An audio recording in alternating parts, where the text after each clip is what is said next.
Hari Om. Mayam puno pukurumjari.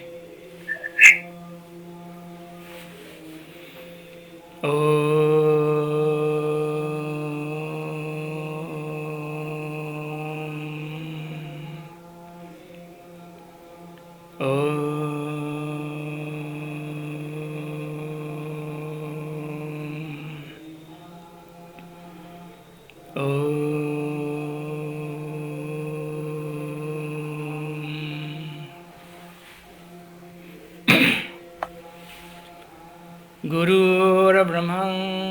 Guru Vishnu, Guru Devo Maheshwara, Guru Sakshat Param Brahma, Tasmai Shri Gurave Namah. Dhyanamulam Gurur Murti, Pujamulam Guru Padam, Mantramulam Guru Vakyam, Mokshamulam Guru Kripa. Ajnanatimirandhasya Jnananjana Shalakaya Chakshurunmilitam Yena Tasmai Shri Gurave Namah. Om Shanti Shanti Shanti. Sadguru Bhavan ki Jai. Mamangda akhoi nainagibadu loidridna adugi makha taji. Adu adhyatmiki aya awangba siddhanta gyan mayam se nainabadi dry oi kanggang yedna marak marakta cha mari lainaba wari marakta jamuk saji. Adana khoyana nainagibse Shanti mantra Purnamadah Purnamidam Purnat Purnamudachyate Purnasya Purnamadaya Purnameva Vashishyate. Purnam Adaha Adaleva Ishwardo Arapadalevdo Mapung Pai. Purnam Idam Sidalaize Koi jeevo panba jagat Purnamakse Koi Purnamak Sizu Mapung Pai. Purnat Mapung Bhavadagi Ishwardagi Purnam Masigi Mapung Bhava Koi Purnamakse Udachyate Lakpani Horapani. Purnasya Adale Horiba Ishwargi Mapung Bhavado. Purnam Adaya Koi Purnam Mapung Bhavaje Lokthokrabasu. Purnam Mapung Bhadana Eva Lemnama Avashishyate Lehawi Heaveni. Adana Akoi Purnamusi Mapung Pai, Ada Angang wearing the Chahi Mangabogi education system. Education system Haviade. Education system Haragadi Akoina school the college the formal education oina nainarize siwina khangnarani education system Haragadi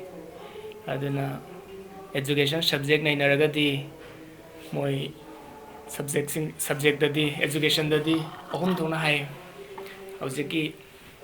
vedagi natte haujiki adhanik anauba juki education da moi have the informal haibam ne formal haibam ne adagi non formal education haibam ne informal hairagani school college da certificate pigani examination laigani magi matam ahobu laigani aroibu laigani se formal education hair khangnai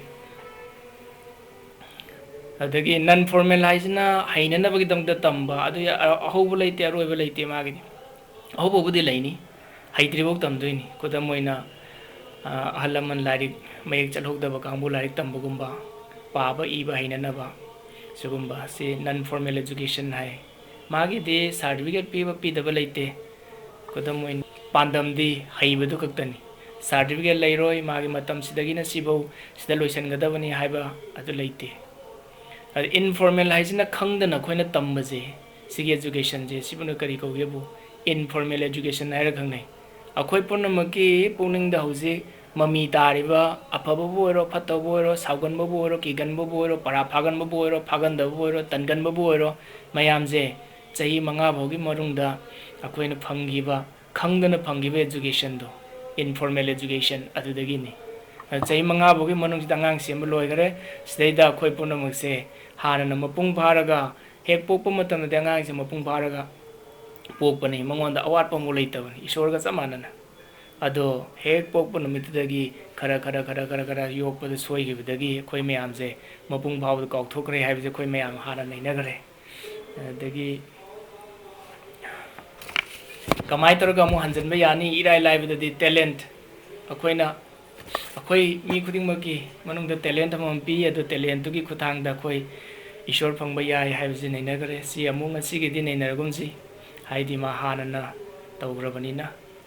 hanana nainagare sidi ngasigi di adudi ishwar mapung phaiba haise kamai tawjano ishwar haise kamai tawjano haibdagi maramda nainasi ishwar haise kamai tawjano Shankaracharya na Puran taraga nipan adagi di Gita Brahma Sutra si mayam je bhashya li igadori ni vyakhya mayam je Upanishad mayam je loi no mana bhashya iduni bhashya haidi sandona takpa sida hari si karino si ki shloki artha si karino adu si ki wahai ji ki artha si karino sang na phaja na ire ola Veda Puran mayam ji ki samjalaga phaja laring mayam ju yamirame mana bekjuramani haigumba adaidi shlok phaja ba bhagwan bu stuti tawba khurum jaba shlok mayam ire magi satra mari ni adana koi sannyas parampara hoji laije Shankaracharya gi makha dagi ni Padma pada haibamne Hastamalaka haibamne Sureshwaracharya haibamne Tortakacharya haibamne acharya mari ni koi Shivananda ashram si Gurudev ki parampara je Sureshwaracharya haibdo adugi parampara de lak sigi moi mari je bidwan ngaktani loinamo ahubudadi bidwan oiramdamsi yawe adu mamaida Shankaracharya gi kripa phangam matungda bidwan loi oigidoini Tortaka haije khwaidagi buddhi phattaba nupani adu mamaida Guru ki kripa dagi Shankaracharya ki kripa dagi mayamga chap manana haigidoini athoiba guru ni Tortaka haije afawani bhakti da magi di bhakti da seva da impham oibani adudagi gyan phangdoini bhakti seva dagi laga adana moi mari jina phadaba mo leite Shankaracharya na hek iba mayam loi chimpha phabani Veda mayam machinda barang thibani loina ma Shankaracharya na igiba bhashya mayam tika mayam baje loina mu chimpha bubani moi aduga chimpha bubda nate sadhan ju phajana tawramne hekta nongam de numita buje sadhana marakta second bo leptana sadhan phajana tawu gambune moi homse aduna bu pura Shankaracharya na sinaramini pura Hindu dharma je no marina amugana hinkalalo na mamangda Bauddha dharma laktana pungmut mutke tawrabani mathang adu Shankaracharya na mu hinkalanduini adu moi mari je sadhana tawre sadhana tawbaje gyanam dadre Upanishad hariba bhashya ju pare Shankaracharya gi vyakhya mayam Gita da hariba Veda da hari mayam je gyan dadre dagi di Shankaracharya gi manakta lai Gurudev na hari mayam je koi loi chimpha pore kanna practice tawbuni edu gyanamuk dadre khangnamdre eduna Ishwar karino kamai tawuno Bhagavad Gita da hariba Veda da hariba Upanishad da hariba mayam je karino haibido angta samnangta takpiyu hai adi Shankaracharya na hek lairiba Veda Puran Sanatan Dharma gi Advaita Vedanta je Shankaracharya na adha tangkhai shlokam da pulap punjale aduga kari haigibu Brahma satyam jagat mithya jeevo bramhaiva na apara Brahma satyam Brahma Ishwar hairo Brahma hairo jiba Paramatma hairo amatani adu Brahma haibido Brahma hairagana sang na taragana sara oiragana adu oiragana vidhi vidhata leisema mapudu khangni Brahma hairagana Brahma hairaga tena hairaba suro oiraba adu oiragadi Paramatma bu khangni Ishwar bu khangni adana Brahma satyam Ishwar haije Paramatma haije Brahma haije madi satyani satya haide achumba jagat mithya akoi hek uriba koino hek uriba mayam je khangi bu uriba mayam je loina mu ye mithya ni hai asatya habiga mithya habiga khene mithya haijina lana uba haibani asengbuti lana khangba haibani asatya di natti se asatya hairagana sulai leitaba haibani achumba nattaba haibani satya satya haibase achumba haise araiba bu khangnai ado asatya haigadi leitaba bu khangnai mithya haise leiti haiba natte leidi leiba aduga akoina khangi do aduna lana khangaba adu mithya gawi ade makha hong tare brahma satyam brahma ji satyani ishwar ji lengdabani madi araibani achumbani jagat mithya jagat sidi mithya ni leitabani lana khangbani aduga jeevo bramhaiva na apara jeeva haibde koi punam se jivatma haire koi punam se miyoiba jeeva panma mayam je sije brahma eva bramhaiva brahma dumakni haiba eva de adumak brahma dumakni ishwar dumakni na oide natte apara khenade khenaba natte apara de khenaba na natte brahma satyam jagat mithya jeevo bramhaiva na apara brahma haise satyani aduga jagat sina khoine he uri pali lengli pali khangi mayam je sidi mithya ni mase tasengna leidi lerega areibudi udre lana khange aduga jeeva khoi mayam je sina brahma gambu khenade haidana hai moi mari jarawre ade harawre as yam nungaire sidi gita gi akoi gurudevna masidi pura sar machangje akoi da pire aduna di yam nungaire satan tawje chahi amna tawre ade matung da mu khangba ngamdre ade dam ko lai ade adugi mamang da hojiki da artha muktang nainagi ji satya chumba je kadai bu koge bu arei bai bani chumba je arei bai bani arei bai di hana su leiba hoji su leiba tungda su dum leiga do mai aroi ba mu leitaba hai leitaba adubu achumba goy satya goy khodam moina table lam leire table je sadring mamang da hana leiramde hojik di table do leire table je tek khra kai gram matung da di mai tha do khre natraga na matek saida tar leire adagi di decompose tarani kai tharani adagi prithvi da amu hanjangar doini upun no laga leiba go laga mu hanjangi doini adudi hana leiramde aduga hojik matek khara leire adi kona mu leiroi sidi satya gauti satya haidi matam puno tudum leigadaba hana su leiba aduga hojik su leiba aduga kona su leigadaba sibu satya gawi ado jagat punama se mithyani haibadi se asengmadi satyani aduga akoina di jagat se khangdraba satya do adudi khangdraba akoina mapando oi uraba manung dadi satya di yauriba aduga akoina u matam dadi masina table ni masina u ni masina nupa ni masina nupi ni masina nang ni sina ai ni aiga nanga jidi khenabadi nattaba aduga aiga nanga ji khenana uhali je si maya na tawreini maya na sanari ni sibuni akoina mithya hai ji tasengna table hai je table to nete leiri je table do gi manung da ishwar yauri ishwar do leibana maram modra table ji leiri ni kariguma ishwar do leitraba adoragadi table ji leiro nung hai nung akoina uriba nung je sigi manung da ishwar yauri ni kariguma ishwar do leitraba adoragadi nung leiroi din ising leiri je ising manung da ishwar leibagi ni adu ishwar do adu di satya ni adu ising oina koina di ure asengbadi ising natte madu ishwar ni aduna ni jagat se mithya oidabani mithya idi oidaba aduga leitabadi natte hai je dugi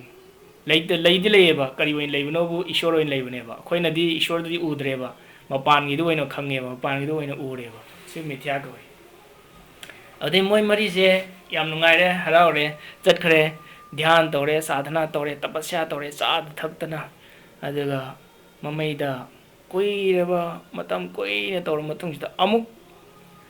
gyan dadre brahma satyam jagat mithya jeevo bramhaiva na apara ai khangamdre matang sida wafam amtang gyan amtang sangsar sida hek leiba gyan punamuk se khange hai matamda kari darkar hoge bu ani change amana manaba thigadaba amana khenaba thigadaba manaba suklai leitabusu khenaba khakta leibusu leramani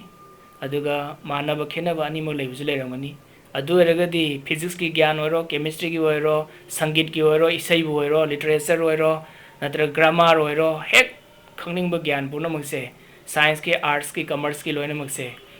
ani ji yauna khangaba aderdi soidana clear oina khangadawni adu natragadi gyan khudimukse khangbada chamamnarani khudam oina san nama leire sagon nam leire ani adu san ga sagon ga je mana mana ba karino hai jahana thiridawni karigumba potsak singdadi mana ba suklei litaba yawi haidi nungsit hairaji nungsit ka sagon ga hairaji changdamna matamdadi mana ba sukti thibangaro khena bang alairani adu mai tawdana khena bang ata leibuji lei kari kari khena ge haido amuk thidawa ahamada kharagra mana ba leibra san ga sagon ga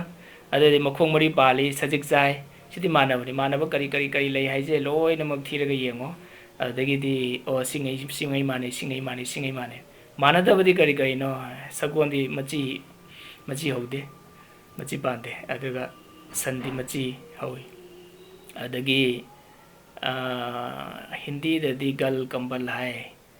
manipuri da matha hai male san gi matha hai male manipuri sum koi na ngang gi da na kautho pa jare mayang waro biroi san gi di matha hai kambal gi da maina phi yanda ba da maina yanda bani khauri da ngakcham da san du gi adana matha hai ra khangne do mayam san u da ba yawra maro loina mak san u bangak tani na khange adu sagon da di matha yaudi ma gi di kambal gi phi ama yanda ba du maina ma gi di yanda de adagi sagon gi longkhum hai male akoi gi khujin gi sumaina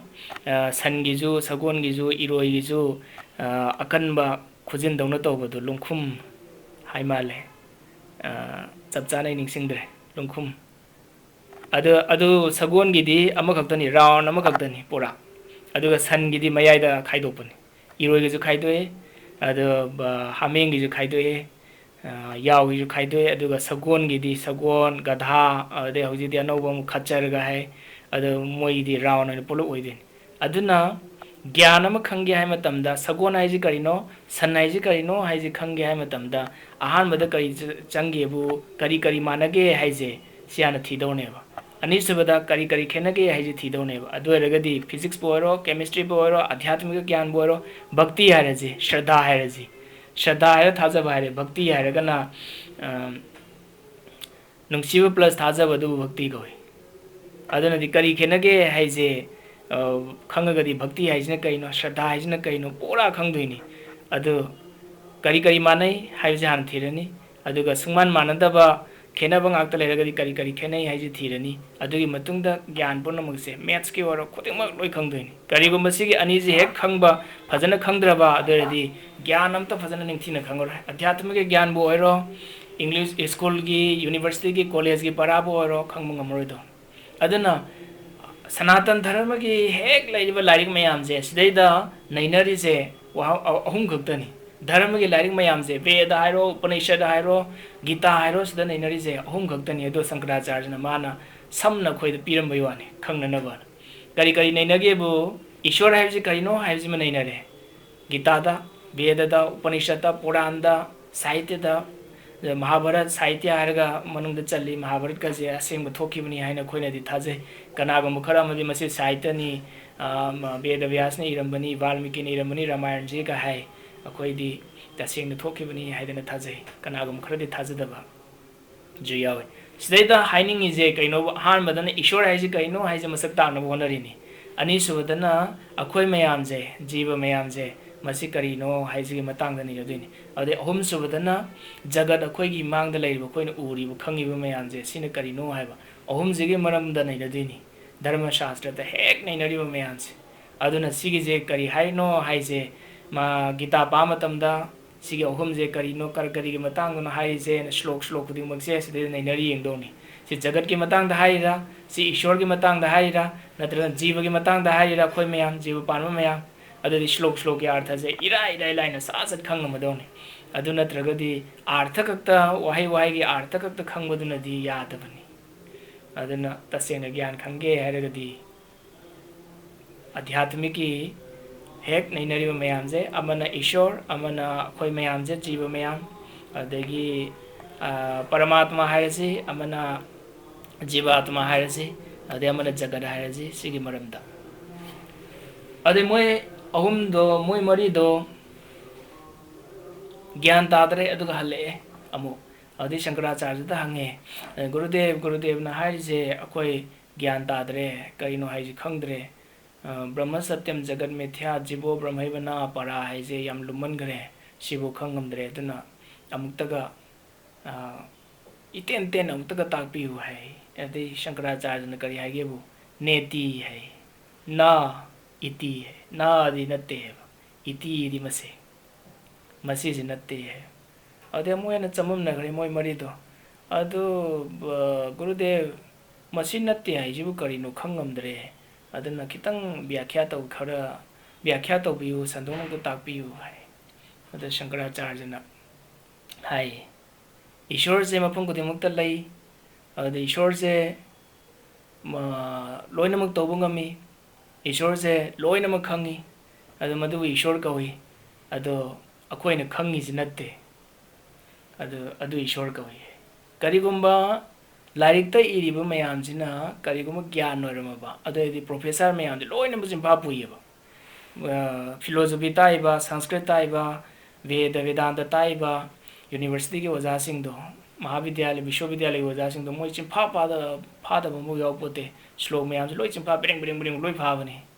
veda puran upanishad mayam se adu nahan moi Ishwar phangambani adu phangdri se kari gino bu Shankaracharya na hai na iti masinatte ai di karino na hange moi marina gyan tadre adi Shankaracharya na hai sida wari amatang nisingge nupa ma mapunsigi mamisu udaba ado mai maruptuna ne no itao akoi chak charam charji na chale ado chak charam chamine ado chak charam chamine buda madi mapunsigi sangong do thakta ado da sangom do pithe singi kra hapaga ado sangom do itak se thau kai no yemo na itak se di thummi kai no sibo na hai se sangom ai se kai no hai kandu da sangom ji ngowi adagi san leidana sanaw do ado mana thakpadu dagi lor kanda loidringai da khoina chingthuani adeidi sangom sumdoini aduga sangom je sanbi dei phangdoini hai ado kamai tawi machu kamai tawi ado kamai tawbuno sibu ising dong tawi hange masai mai marutuna hai nang phaijom khangidana phaijom ngorong obu khangidana angauba haisi kaino ana hangba adu sangom ngorong oi hai kanda angauba haisi kamai tawno hangkanda da maruptuna takbu haitraba adedi kari haige bu nang phaijom angauba khangidana hoi phaijom budi khangi he adu main tawbuni he phaijom di khangi ngaudi di khangdi hai adi mana mathang tai sangom je khangnana ban angauba je haisne kamai tawno sangom mai kamai tawno mathang takbu je amal sukang khangdre ade mamai da last ta kari hage bana uro ade khangbra hai uro hai tare ade gong to udri hai irai lai bani uro hai de mangak to isang bani adegi machu do sanggo machu do adu uro ki machu do ni ngoro ngdui ni ade mangak to kole ade na sang bani na ne tung lomda thekchan dui ni mangak to sang amni na makok to no mang le orani adu masaram da mangak to thekchan dui ni ade nang irai lai bani se hai khochi pari yeng on makot to the sumaina ngasai marup to na adu se pari yeng sina ne ai gi khotse sina ne urok tu machin ni yeng adu sumai tarum matung da madi makko mangak to thekchan bani yeng pari yeng on yenge ade di ngasai mami tang no pa dan kari hai ye nang sanggo mai di kon boy re kai gi no bu mage marup to na makot to ko laga urok to tae urok ki ni hai di kauk thokre ma di sangom khallaram leiram ni na nang uro nang sangom ai du kon boi hai yam to ujadaw ni na ana wahai na phongdok ba yade akoi na practice taraka na honara ka na ko na khangdui ni aduna buddhi gi wang ma da leigre Ishwar hai di akoi gi pukning na khangba ngamdabani akoi gi brain na khangba ngamdabani adu akoina khalliba mayam akoina khangiba mayam sidi mafam khudimukta sandoktuna leiba hairasi mafam khudimukta leiba haise akoina ubadadi akasa haire ada hangboina leire si khangi ada sidi akoina buddhina khangbai wani ada buddhina khangba ngamdaba pukningna khangba ngamdaba do adu kamaina buddhina khangduina du adubu kamaina pukningna khangduino aduni Shankaracharya na iti hai je khoi ne khangi mayam je aduna tabado adu Ishwar kawi hai Ishwar je mapung phabra hai nate Ishwar mapung phade Ishwar mapung khudimukta leibra nate Ishwar mapung khudimukta leite adi Ishwar mapam amakakta da leibra hai nei Ishwar mapam amakakta da leite Ishwar mapung phadabra hai nei Ishwar je mapung phadab nate mapung phab je nate hai phadab je nate hai mapam khudimukta leibra hai ju kha nate hai mapam khudimukta leitabra hai ju lei hai re adudi khudam oina amamu akhoi yum da electricity gi meter am lei adeda electricity kaya yamna kharcha ta gore sizinagare haidugi ma reading adeda number du laktoini number on doini adugi meter do aduna plus minus samaga adagi ada current chakthakanda da akhoi ngasigi kayam sinagare ngarana kayam sinai adugi mana reading du talakadoini kayam sinagare hai masing do ado akhoi artery je vein je kakthalaji migi aduga artery do nakanam samjalamji amana vein do samjalaji heart ta lakadoriba blood vessel do aduga adi bp on yagadra ngamaro kari marangi nobu electricity on anabagi damukta sabane ba electricity on anaba sab poto heartbeat heart ki high bp ra natra low bp ra hai do ma yengba ngamde khangamde ba kari marangi adugi natte ba ma adugi wangda leigre ba aduna atop example mayam su leiri akoi ising liter natragana sangom liter da oli natragana thau liter da oli liter on anaba adai benada su oil pump da su khulai leiri ma oil pump da su khoina petrol loba diesel lo matamda de liter ni liter ma sore liter ni sore liter hum sore na khoina khangi dani adagi liter on anabaduna heart ki bp amasung machine hauji oil pump da leirido aduna heart da samjalaji aduga heart ki high bp ra low bp ra haije check to yaroi kari marangi nobu magi wangda leigreba magi on mangambagi wangda leigreba aduduna Ishwar mapung phai harise akhoina mapung phai harise sidi pungning na khanbai wani buddhi na khangbai wani o mapung ba bai sumai to boire na akhoina khangba je sidagi lamjillaga sumai torangani na khanbagi wani ado akhoina khaliba mayam je amabu natte adugi wangda leigre Ishwar haise Ishwar gi mapung ba bai je kamai to ge haise sadhana tor kanduda ko na khangdo gakdani aduga hauji direct iriba khoina khangiba mayam je sine khangba ngamoi na Shankaracharya na hairame loman kare si mayam loi thamamasi Gurudev na hai Gurudev gi universal prayer mayam khangbiramani khangdaba yauragadi hangaga adu pabiro yengbiro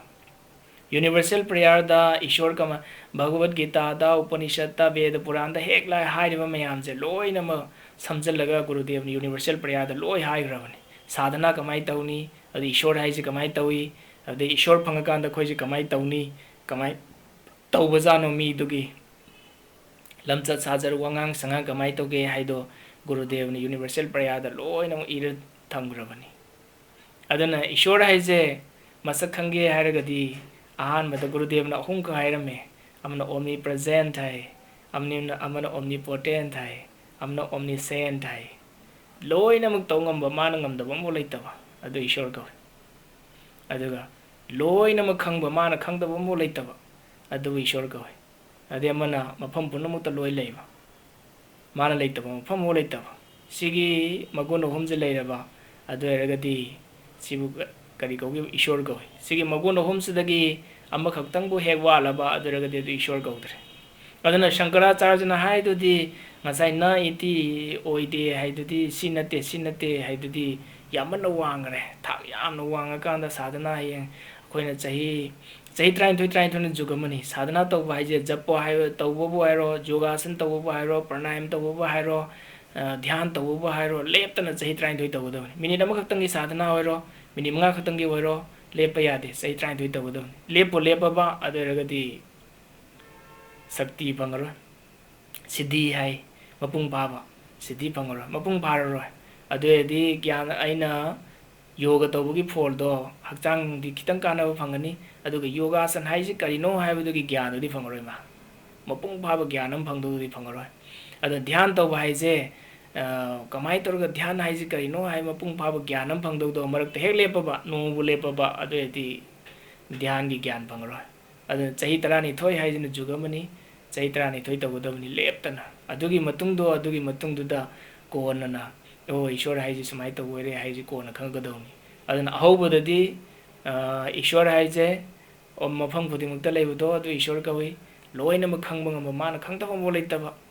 aduga mana tawba ngamdaba ambo leitaba sigi ohumje leiragadi adu Ishwar kawi haise sidagi sadhana haugadodini adi hayeng matang sum thag wangakanda akoina khangibje sinatte sidagi hena lanthokpa pukningna khangibje buddhina khangibje khoidi buddhina da khangi sinataba hena lanthokpa mazu lei haibaduna kona sadhana wangakanda kona mo khangdoini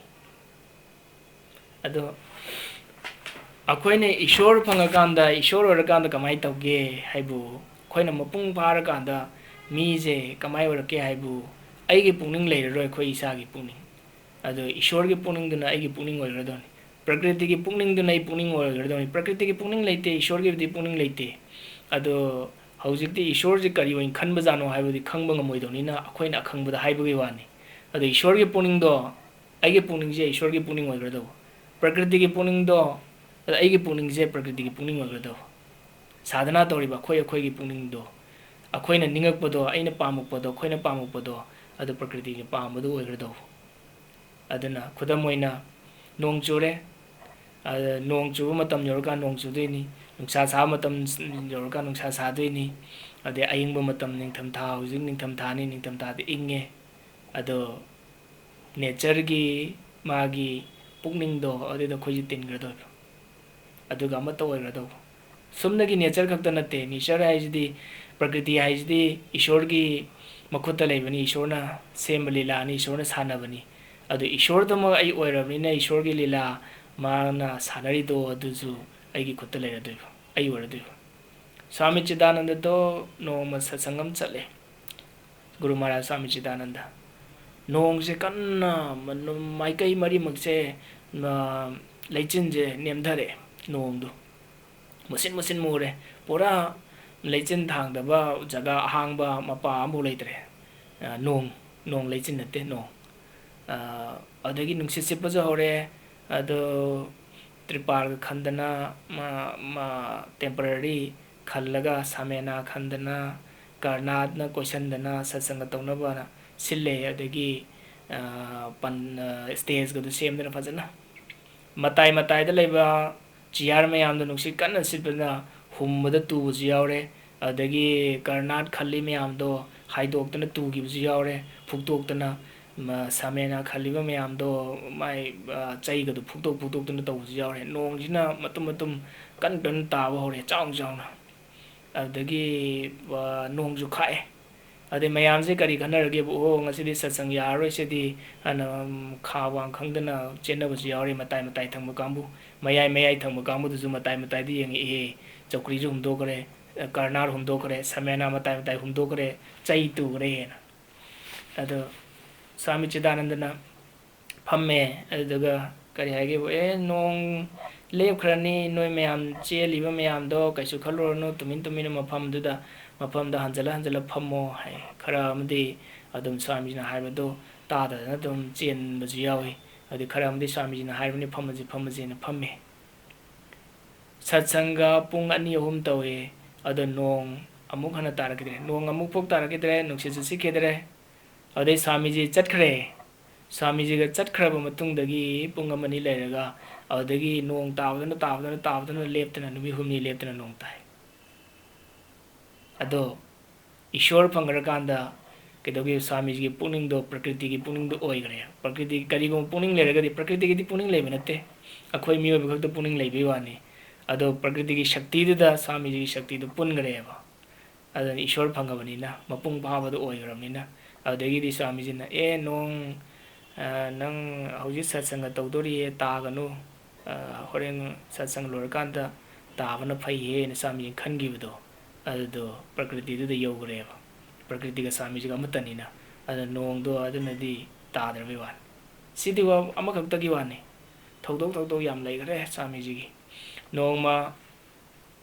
couple ama lai aduga sami ji chalam dai da bidai ni sami ji khoi hayang chalani sami ji na hai noi hayang gi flight to cancel to hang chit ki wen ticket ko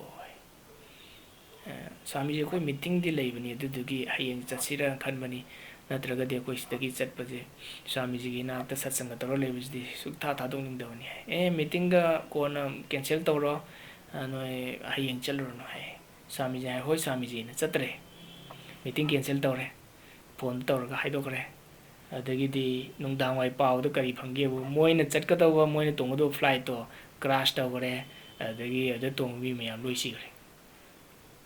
adu moi me am kape adu ga la sami ji hai sami ji na khoi je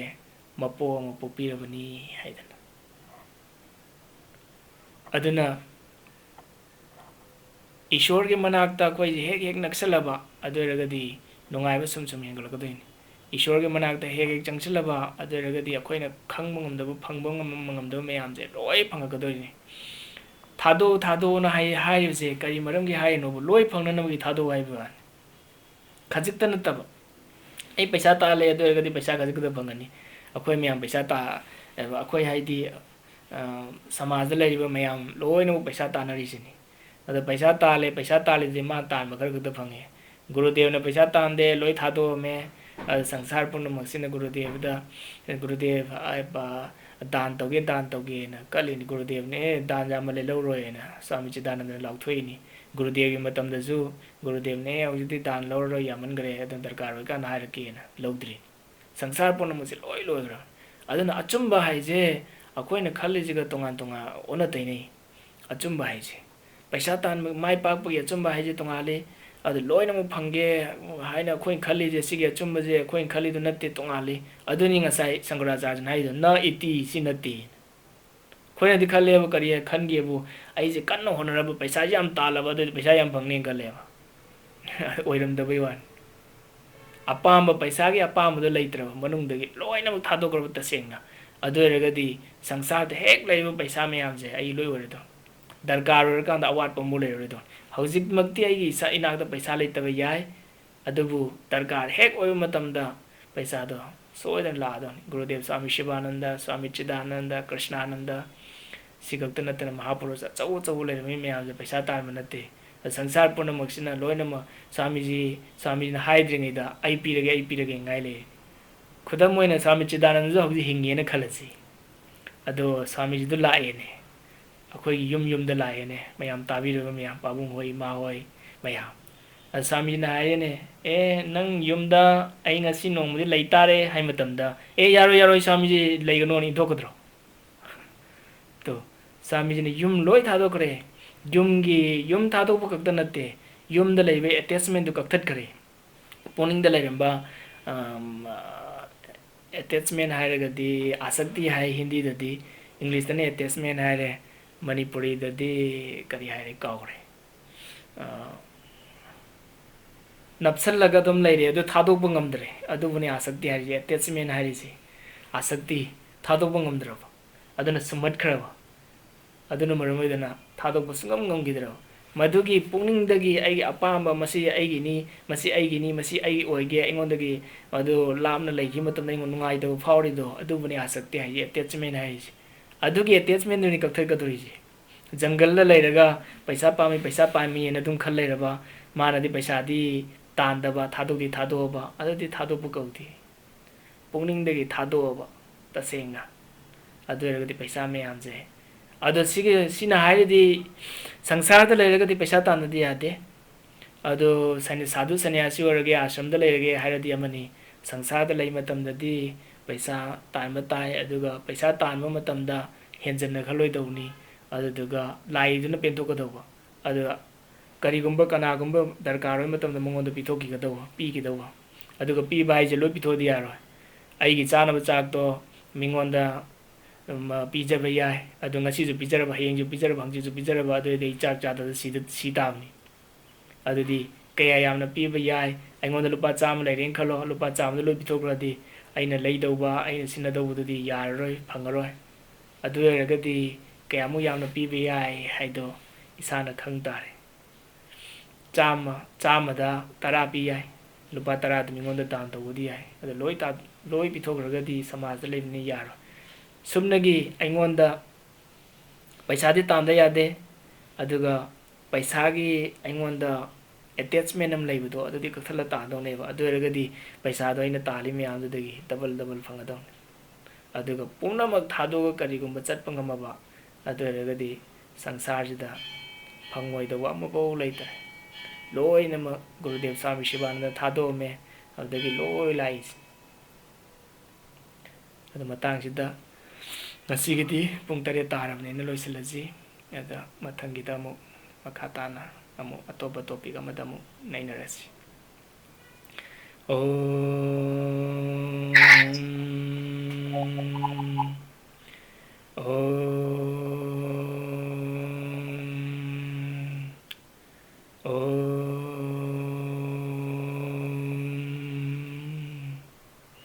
Purnamadah Purnamidam Purnat Purnamudachyate Purnasya Purnamadaya Purnameva Vashishyate Om Shanti Shanti Shanti Sadguru Bhagwan Ki Jai Mayam puno amukan khurumjari Hari Om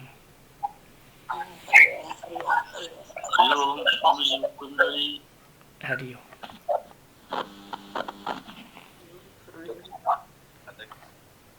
Hari Om Asirva Sanjida Bhapta Bedava Yauba Hangbining Yobirigadi Swamiji Tok Bidingida Hangbi Obiagani Hangbina when Singari Kalanjari Bhapta Hodaba Akang Balebirigadi Nishing Binava Hangbinava Hazari Kurumjari Swamiji Hari Om Kurumjari Swami aina kara yam nusiba pareng yaugi Brahma satyam haiba maga jagat mithya haiba achati khangaba jiban jigat thangido ai khangdreba akhoi khoina asumba haiba nga jagat mithya haiba dunga tugi mathangdu kai haibno sa acha Brahma satyam jagat mithya jeevo bramhaiva Brahma satyam jagat mithya jeevo bramhaiva adu kai haibno sa na jeevo brahma eva bramhaiva samjalaga na apara jeevo jiva idi akhoi myam je Brahma eva bramhaiva brahma magni haiba jeevo akhoi je bramhaiva brahma magni na apara khenade Ishwar ga khoi ga je khenade ba Brahma ga khoi je khenade khoi je Ishwar da magni Brahma da magni haiba jeevo khoi myam je jiva je bramhaiva brahma magni na apara khenade haiba Thank you sir Agajai sir amuana kurumjari Hari Om kurumjari Kami jika utang jogi Pagani kanu ki matang se Bhagavan sarva vyapi haibe matang se Hai aikoina kanamba kumba amudagi aikoina sum thengnaja pura swamiji sarva vyapi haiba pot asi miyobegi nungda atama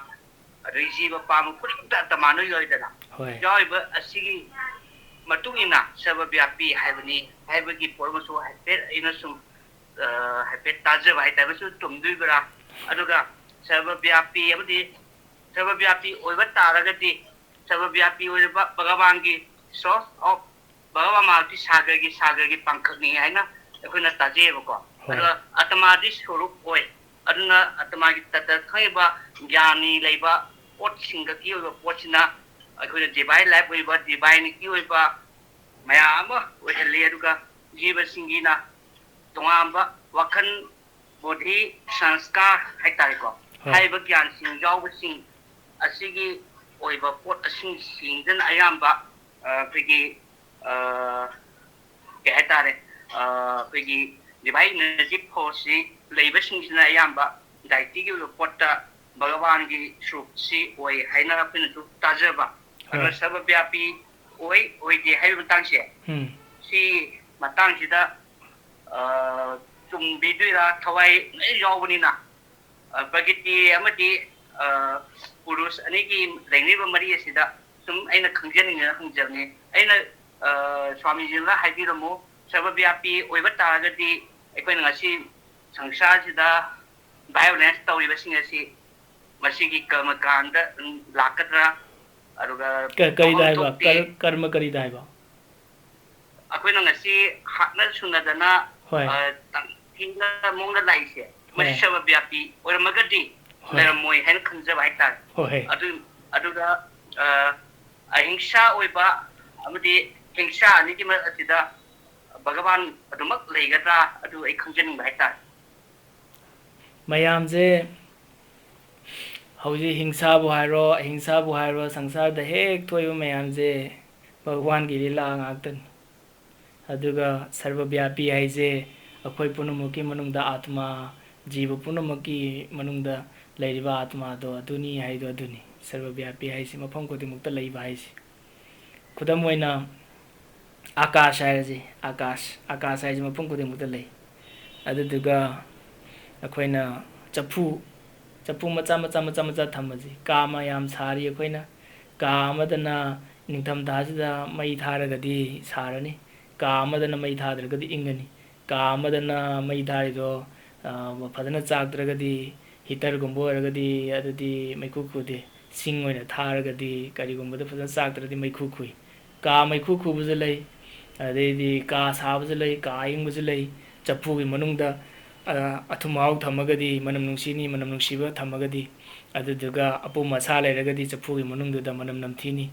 aduna akhoi jina manabudi chitta ahankar sina maram oidana atma dadi lengdaba akash dadi lengdeba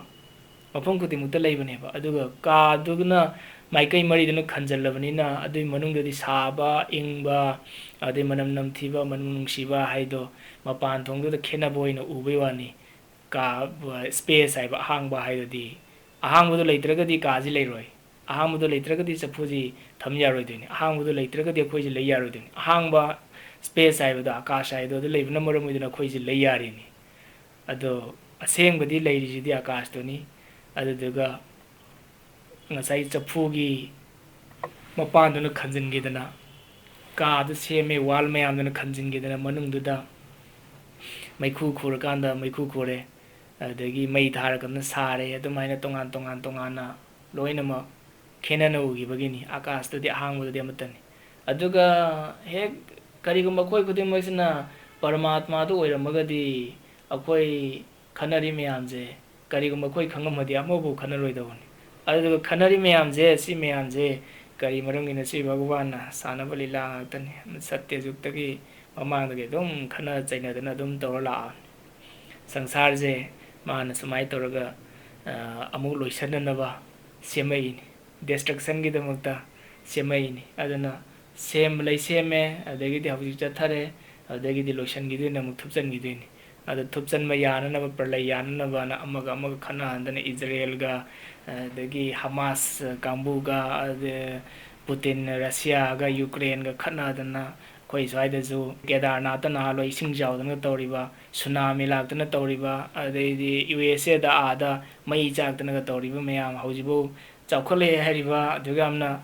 chawkholaba USA do mai muthatpa ngamdana tawriba mayam je loisandugi magi lila ngaktani ma sanaba ngaktani mathangi amuk ma nongma mu phajana makha tana mu nei nagi je asigidi matamje leitrabnina sina saida leseles hariyo kurumjari